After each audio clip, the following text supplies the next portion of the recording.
आदरणीय सभापति जी, बालक बुद्धि में ना बोलने का ठिकाना होता है और न ही बालक बुद्धि में व्यवहार का कोई ठिकाना।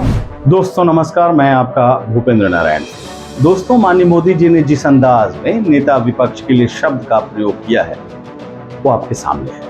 वैसे मैं इस वक्त मोदी जी के शब्द संस्कार पर बात करने के लिए नहीं आया हूं। जो महानुभाव चुनावी मंच पर सबके सामने मुजरा कर सकते, माफ कीजिएगा, मुजरा शब्द कह सकते हैं, उसके मुंह से ऐसे शब्द निकलना विपक्ष के नेता के लिए स्वाभाविक है। आदरणीय सभापति जी, बालक बुद्धि में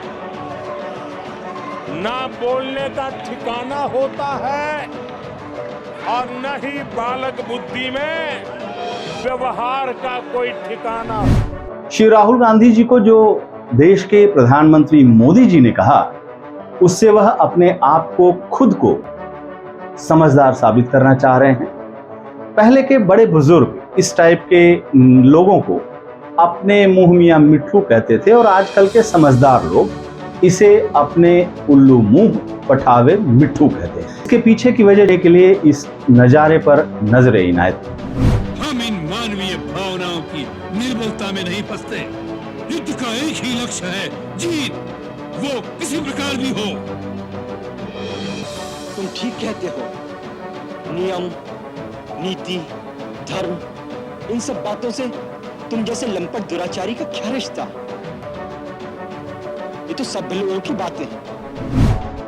राम रावण युद्ध का दृश्य है ये। रावण अपने अंत तक राम लखन को बालक ही समझता रहा था और अपने दंभ में दावा करता रहा था कि वो बालक बल और बुद्धि वाले राम लखन को कुचल कर रख देगा। मरते दम तक वो प्रभु श्री राम को बालक ही समझता रहा था, लेकिन लगता है कि उसके आखिरी अंजाम से अब तक अपने मोदी जी कुछ सीख नहीं पाए हैं। आदरणीय सभापति जी, बालक बुद्धि में ना बोलने का ठिकाना होता है और न ही बालक बुद्धि में व्यवहार का कोई ठिकाना।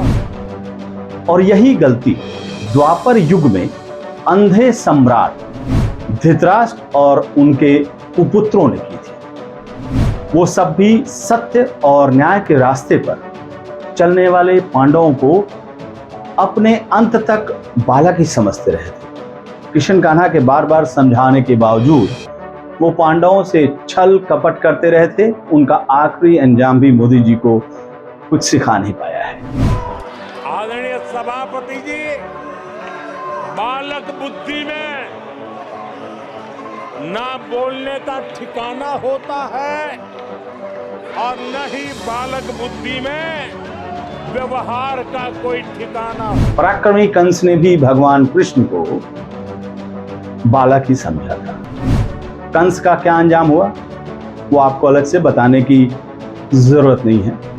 इतिहास और पुराण के पन्नों पर कई ऐसे और वाचाल बेवकूफों की दास्तां दर्ज है जो अपने प्रतिद्वंदी को बच्चा बालक समझते रहे, उसकी बुद्धि पर तरस खाते रहे, उल्टा सीधा बोलते रहे, लेकिन आखिर में वो बच्चा, वो बालक बुद्धि उनके सर्वनाश का कारण बना।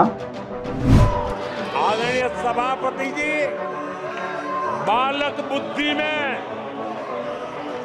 ना बोलने का ठिकाना होता है और न ही बालक बुद्धि में व्यवहार का कोई ठिकाना। मोदी जी, पूरी दुनिया को पता है कि आप व्यसक बुद्धि के बुजुर्ग हैं। आप हैं भी वाकई व्यसक बुद्धि वाले, केवल व्यसकों वाले, सियासत के सरताज। लेकिन सामने वालों को बालक बुद्धि समझकर कम से कम वो गलती तो मत कीजिए जो रावण और दुर्योधन, दुशासन या फिर कंस ने किया था। नमस्कार।